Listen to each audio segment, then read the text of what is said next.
Halo Bapak Ibu semuanya, apa kabarnya? Semoga kabar Bapak Ibu guru dimanapun berada tetap sehat-sehat semuanya, khususnya Bapak Ibu guru yang mengajarkan mata pelajaran prakarya.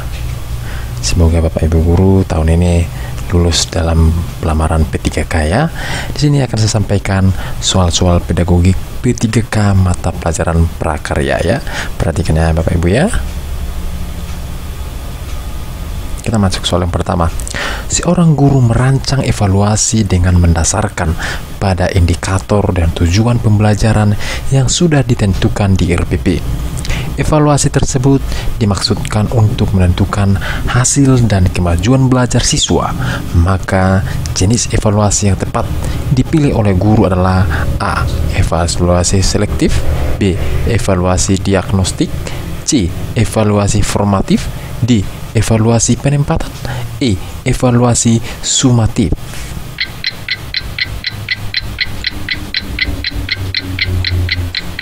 Jawabannya adalah yang E. Evaluasi sumatif ya. Kita lanjut soal yang berikutnya. Kriteria keberhasilan belajar siswa ditentukan dengan menggunakan kriteria ketuntasan minimal atau KKM, kriteria belajar minimal atau KBM. KKM atau KBM adalah rata-rata setiap unsur dari kriteria yang ditentukan. Untuk menentukan KKM diperlukan faktor-faktor A. Kemampuan guru, sarana atau prasarana, dan intake siswa. B. Kompleksitas indikator, daya dukung, dan kemampuan guru. C. Kompleksitas indikator, daya dukung, dan intake siswa. D. Kemampuan guru, tingkat kesulitan kompetensi dasar, dan intake siswa. E. Daya dukung, tingkat kesulitan, dan kemampuan guru.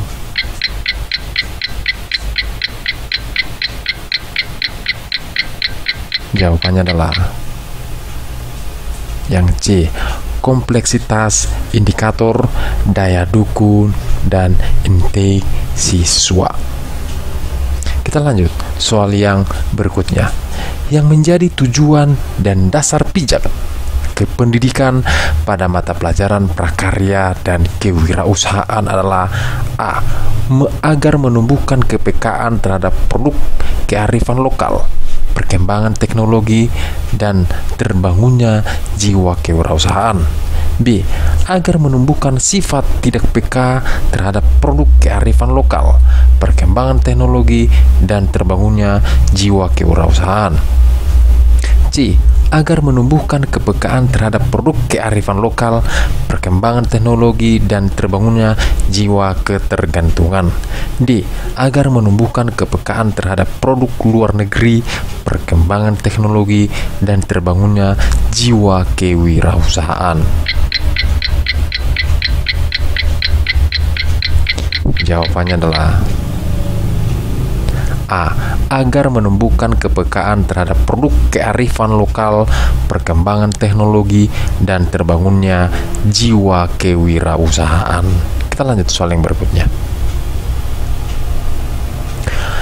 Yang menjadi alasan pada pembelajaran prakarya dengan menerapkan pendekatan definitif adalah A. Adanya kegiatan menghafal proses atau prosedur bekerja, rumus maupun dalil yang diberikan secara terintegrasi dalam praktek berkarya. B. Adanya kegiatan menghafal proses atau prosedur bekerja. C. Adanya proses atau prosedur bekerja, rumus maupun dalil yang diberikan secara terintegrasi dalam praktek berkarya. D. Rumus maupun dalil yang diberikan secara terintegrasi dalam praktek berkarya. Jawabannya adalah A. Adanya kegiatan menghafal proses atau prosedur bekerja, rumus maupun dalil yang diberikan secara terintegrasi dalam praktek berkarya. Kita lanjut soal yang berikutnya.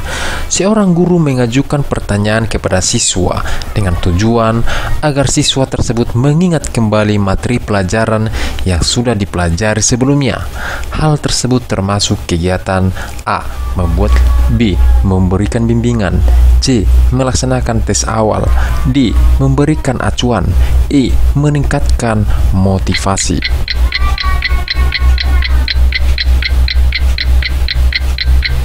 Jawabannya adalah A. Membuat kaitan. Itu jawabannya Bapak Bu ya. Kita lanjut soal berikutnya. Faktor yang penting dipertimbangkan oleh seorang guru dalam melaksanakan diskusi pemecahan masalah pada proses pembelajaran adalah A. Waktu yang tersedia untuk melaksanakan diskusi, B. Jumlah peserta didik yang mengikuti pembelajaran, C. Motivasi belajar siswa, D.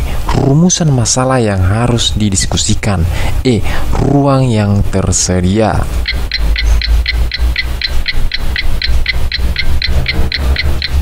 Jawabannya adalah D. Rumusan masalah yang harus didiskusikan. Kita lanjut soal yang berikutnya. Pengetahuan yang berasal dari referensi yang telah ditunjuk seperti buku teks, buku modul, atau yang lain. Model pendekatan belajar seperti ini akan meminimalkan ide membuat pertanyaan dan memudahkan peserta didik membuat karya mata pelajaran prakarya. Langkah tersebut dapat dilakukan oleh peserta didik kecuali A. Peserta didik membaca buku dan menelaah isinya berdasarkan tugas yang diberikan sebelumnya. B. Peserta didik menjelaskan dan mendemonstrasikan dengan media yang disiapkan. C. Peserta didik mendiskusikan, menanyakan, memberi argumentasi, dan menjelaskan kembali tanpa ada petunjuk dan perintah dari guru. D. Peserta didik melakukan praktek berkarya, mencipta, atau keterampilan produksi. Jawabannya adalah C. Peserta didik mendiskusikan, menanyakan, memberi argumentasi, dan menjelaskan kembali tanpa ada petunjuk dan perintah dari guru. Kita lanjut soal yang berikutnya. Berdasarkan data hasil evaluasi pembelajaran tentang memahami teks anekdot, ternyata hasilnya tidak maksimal. Dari 30 siswa dinyatakan belum tuntas sejumlah 15 sehingga mengikuti program remedial. Sedangkan yang dinyatakan tuntas sejumlah 15 orang mengikuti program pengayaan. Kegiatan pengayaan untuk 15 siswa dapat dilakukan oleh guru dengan cara A. Melanjutkan materi pada KD selanjutnya, B. Memberi tugas mengerjakan lembar kerja siswa, C. Mengadakan pendalaman materi terkait dengan KD tersebut, D. Digabung dengan siswa yang belum tuntas ikut remedial, E. Diberikan bahan ajar berupa modul. Jawabannya adalah C. Mengadakan pendalaman materi terkait dengan KD tersebut. Kita lanjut soal berikutnya. Pada proses pembelajaran, seorang guru ingin melakukan penilaian terhadap perilaku siswa, maka instrumen yang digunakan dalam proses pembelajaran tersebut adalah A. Tes hasil belajar, B. Tes tertulis, C. Pedoman wawancara, D. Kuesioner, E. Pedoman observasi.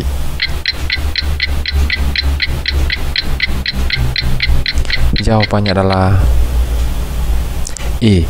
Pedoman observasi. Kita lanjut soal yang berikutnya.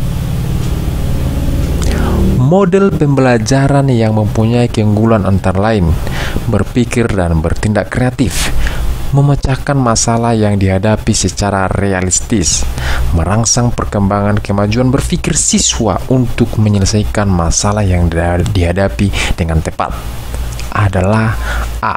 Role playing, B. Picture and picture, C. Inquiry, D. Problem solving, E. Kontekstual.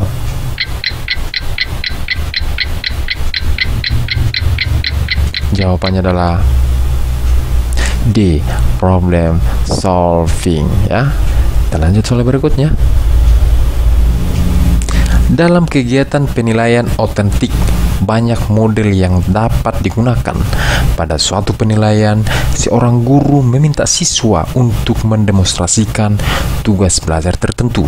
Bentuk penilaian otentik tersebut merupakan contoh penilaian otentik berbentuk A. Penilaian antar teman, B. Penilaian diri, C. Penilaian kinerja, D. Penilaian proyek, E. Penilaian portofolio. Jawabannya adalah C. Penilaian kinerja. Itu dia Bapak Ibu ya. Kita lanjut soal yang berikutnya. Seorang guru yang mengembangkan tujuan pembelajaran untuk menggambarkan proses dan hasil belajar yang diharapkan dicapai oleh peserta didik sesuai dengan kompetensi dimuat dalam A. Silabus dan RPP, B. RPP, C. Silabus, D. Sembar penilaian, E. SKL.